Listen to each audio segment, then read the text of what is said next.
a autorização, né, ainda que seja, o cara posou, enfim, né, ele identificou que estava disponível para, né, para ser fotografado, ele não significa dizer, né, que o responsável pela... Porque não sabe qual é o resultado final daquela imagem que está sendo captada, tá?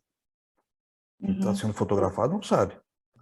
Ou seja, ele está autorizando a você a que você capte a imagem dele para você trabalhar dentro do seu olhar artístico, que por exemplo, é esse.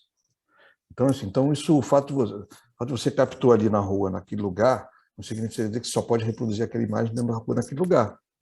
É diferente. Então, o seu trabalho de pegar essas pessoas, essas imagens, né, e trabalhar dentro de um outro contexto artístico que você está fazendo, em que gera uma nova comunicação visual no final, que não tinha nada a ver com a original, não é um problema com relação a ele ter posado e ter concordado. Se ele posou para concordar, ele posou e concordou para você fazer o seu trabalho artístico, que é, né, a sua comunicação visual final daquilo que você entende como a sua arte fotográfica. Tá? Então isso não é um problema. O que a gente fica, né, quando a gente volta no assunto, é dessa vulnerabilidade da informalidade. Né? Se ele posou e concordou, se ele estava no espaço público e, enfim, onde ali, né, era público notório, quem estava ali estava disponível para esse tipo de coisa, você estava exposto para esse tipo né, de flexibilização dos seus direitos pessoais de imagem, acho que você está encontrando, você vai ter um problema pequeno, tá? Então, assim, 100% de segurança não tem como, porque talvez ela não exista. E eu vou dizer por quê. Porque o exercício de direito de imagem, por aquele que está, e aí, independentemente da fotografia, do que for, ele entra ele trabalha dentro de um espectro de subjetividade particular, pessoal, que é individual. Então, ou seja, aquele que se sentiu violado no seu direito, ele pode ter sido violado, eventualmente, numa imagem que foi captada que você acha que não tem o mínimo problema, mas na cabeça dele tem, sei lá por quê. Descobriram que eu estava no carnaval, enfim, perdi meu casamento, sei lá, foi. Então, estou dando um exemplo tosco, tá? Mas é que existe um nível de subjetividade de quem exerce o direito, isso não significa dizer que ao exercer esse direito ele está exercendo com legitimidade, ele pode perder. Vou te dar um exemplo. Vocês assim, provavelmente devem conhecer bem os parangolés do Hélio de Sica, né? Tem várias fotografias dos parangolés que são lindas. Aquelas pessoas que foram fotografadas pelo Hélio, enfim, vestidas com os parangolés, aquelas fantasias que ele fazia, algumas, tá? Viraram processos judiciais. Estou falando que eu fui o advogado dos processos. Muitos anos depois, essas fotografias têm sido captadas. Muitos anos. Ou seja, o cara de uma hora para outra, enfim, descobriu que estava num livro. As fotografias foram reproduzidas centenas de vezes, em várias publicações, expostas no mundo inteiro.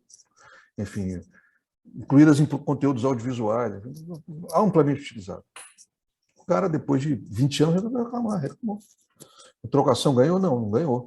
Perdeu, enfim, mas ele tinha um direito para reclamar, assim, não se o direito dele fosse perfeito, único, mas, enfim, ele, naquele ambiente ali, ele achou que aquilo ali começou a ter uma proporção econômica muito grande e ele resolveu demandar, anos depois. E não tinha autorização, não tinha nada escrito, mas tinha claramente a disponibilização dele para aquele momento, na hora que ele foi captado. Que era público e notório também, porque ele várias vezes saía, estava feliz, o conteúdo fotográfico envolvendo a captação daquela imagem era enorme.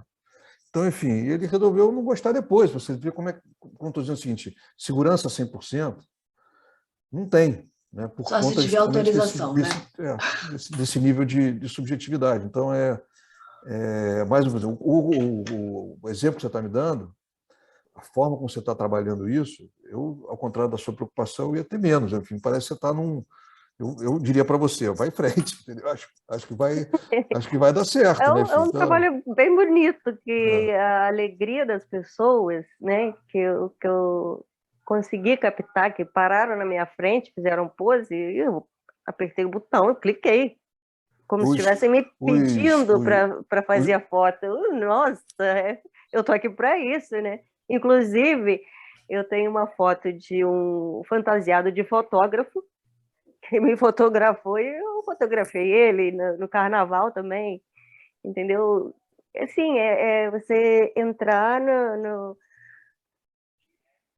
estar Eu acho que, junto eu com a acho que o que mesma alegria, com a acontece... mesma harmonia, aquela coisa toda, que como se fosse uma festa de amigos, né? O carnaval é assim, quando você está fazendo foto na rua de carnaval, tá todo mundo nessa conexão. Pode ser que daqui a 20 anos o cara está todo. não, esse exemplo que eu te dei, gente, acontece uma vez na vida, outra na morte, enfim, né? É Sim, o seguinte, né? Enfim, não trate isso como regra, longe disso, tá muito longe de qualquer regra esse tipo de coisa. Mas eu só quis, legal. eu só quis te dizer como é que é, Obrigado pelo é, incentivo. enfim, tá. Vou E continuar. se você dá assim, outra particularidade, né? Quando a gente fala em imagem, né, a gente sempre pensa no retratado, né? Ou seja, naquela pessoa, eu identifiquei o Sidney foi fotografado, ainda fantasiado. Mas o conceito de proteção de imagem, ele envolve alguns requisitos, né? Alguns outros, algumas outras características, né? Que vão além da imagem retrato, né?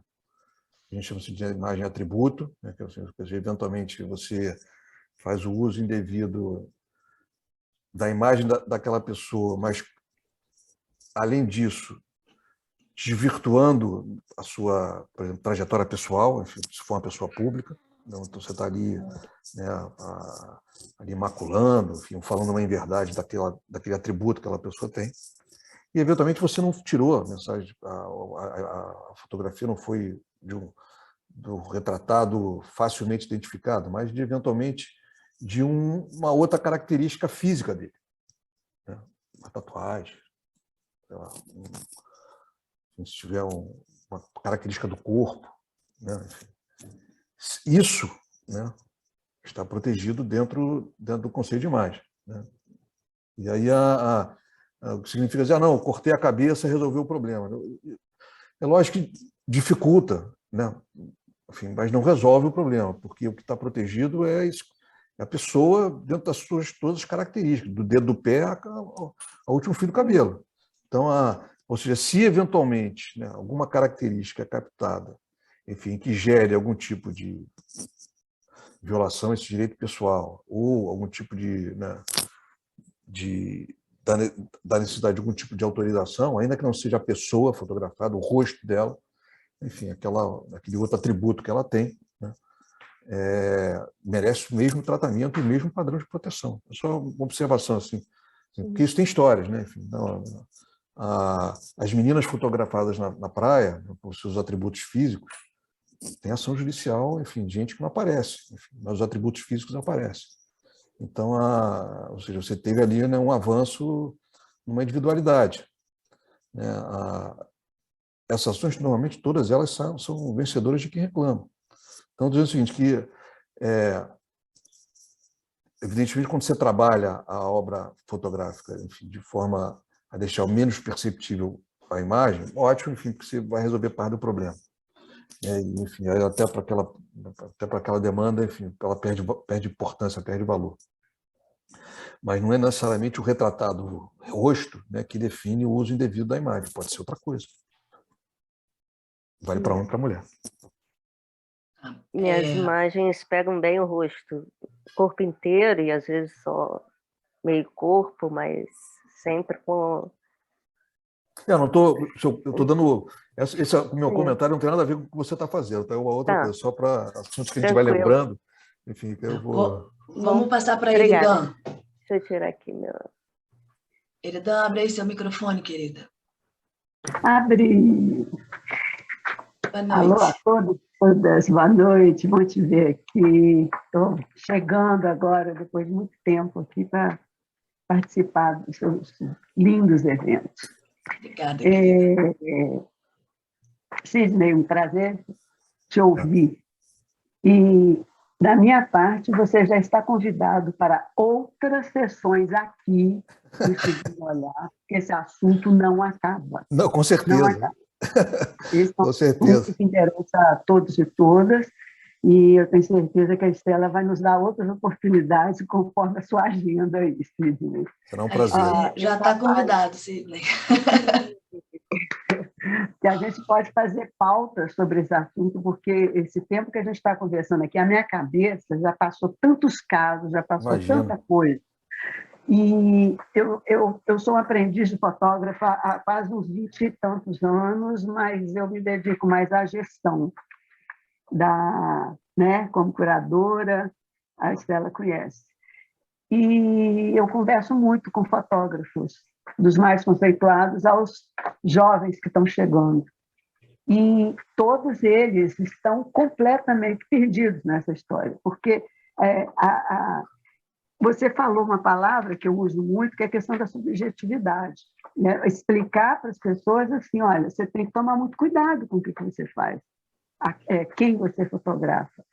A minha opinião, resumidamente, é a seguinte: eu sou mineira, e mineiro vai sempre com o pé à frente ou para trás.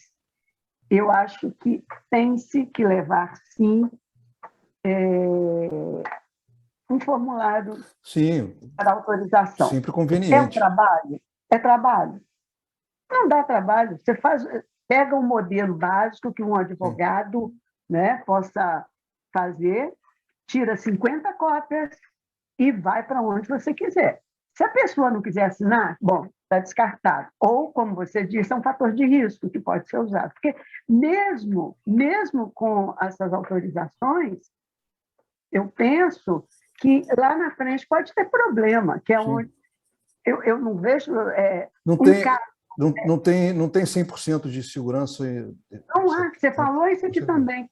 E uma coisa que me preocupa, como obras de arte, né? A gente tem casos das famílias e depois, bom, o fotografado morreu, mas aquelas imagens que eu, fotógrafa, fiz, permanecem, foram para a exposição, foram para um livro, mas há os herdeiros. Eu não entendi muito, eu queria que você me esclarecesse melhor a questão dos herdeiros na fotografia, na música e nas artes plásticas, por exemplo. O Di Cavalcanti tem um problema. O Di Cavalcanti, não é a Estelinha, que não pode. Até hoje a família não permite que se use imagens das obras do Di Cavalcanti. É um dos casos clássicos na história, não é isso? Na cultura, eu acho que é. Então, eu queria assim, entender a interseção, se falando das artes em geral, né? E no caso, porque a fotografia, que é o que nos toca aqui agora, ela é efêmera, porque você vê como é que está nos Instagrams e as redes por aí afora. E todo mundo fotografa e coloca. Isso um dia pode dar problema. Eu não tenho a menor dúvida. E me preocupa muito não o momento que você faz o clique, não é esse. Me preocupa muito as adversidades que podem advir desse clique, em termos de família, dos herdeiros, que eu acho que isso é muito possível de acontecer. Eu não quero me alongar muito para que outros possam falar também, mas é por isso que eu estou te dizendo assim, que eu tenho 300 mil dúvidas. Só um exemplo que eu quero mencionar é sobre os fotógrafos populares. Você deve conhecer o trabalho da Escola de Fotografia lá da Maré, João Roberto Ripper, Dante Gastaldoni, fotógrafos que criaram essa escola. O Ripper, ele tem um modelo ele fotógrafo, né, doando os direitos dele, que é fantástico, é um formulário enorme, é um texto enorme que ele escreve e que atende bastante algumas questões do direito autoral. Mas, por exemplo, eu aprendi com ele essa questão que a Estela colocou de levar uma imagem. Você imprime e doa para o fotografado ou os fotografados. Isso eu aprendi foi com o Ripper. E acho que é da maior simpatia, não no sentido de quebrar a vontade a pessoa te autorizar, porque depois que você entrega a foto, talvez você não vai lá chegar com papel e falar assim, agora que eu te dei a foto em papel, você assina aqui para mim, né? Acho que não é assim que funciona. Sim. Mas é uma forma que você tem de fazer essa camaradagem, né? Essa simpatia, que talvez ajude depois com as famílias, com os herdeiros. Meu pai permitiu tanto fazer essa foto que ele ganhou, ele já morreu, mas ele ganhou essa fotografia do fotógrafo. Não sei se eu estou viajando muito, porque são tantos os casos, mas é isso. Eu agradeço suas palavras. Se você puder me dar algumas explicações dessa cabeça toda emaranhada, eu agradeço. Não, então, com relação à sucessão, né, os herdeiros, não te falei, com o falecimento do autor, né, os herdeiros passam a exercer esses direitos, né, de gestão desse patrimônio imaterial, dessas obras fotográficas. Então, isso seja para fins de licenciamento, seja para fins de comercialização, seja para fins de autorizar ou proibir. Então, quer dizer, sabe, pode ser falar assim, chegou o herdeiro agora, eu vou...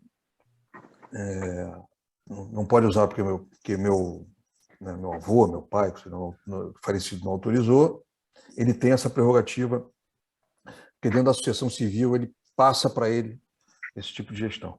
Então, isso vale para os autores das obras fotográficas e seus herdeiros. E com relação à imagem, que não é direito autoral, é outra coisa, né, que é direito à personalidade, aos sucessores, essa discussão é interessante, porque até a última alteração do Código Civil havia decisões díspares nos tribunais do país todo, dizendo que os sucessores não tinham prerrogativa para autorizar ou proibir o uso de imagem, que seria uso personalíssimo, né? O Código Civil atual ele sanou esse problema e conferiu aos sucessores a capacidade de poder fazer a gestão da imagem com dupla finalidade, seja a finalidade econômica e seja precisar da preservação, né, daquela pessoa, né, da sua trajetória, da sua vida, do que for. Então, sim, herdeiro pode ser um problema, né? Evidentemente, se você tem mecanismos para diminuir essa exposição, é ótimo. Esse exemplo da fotografia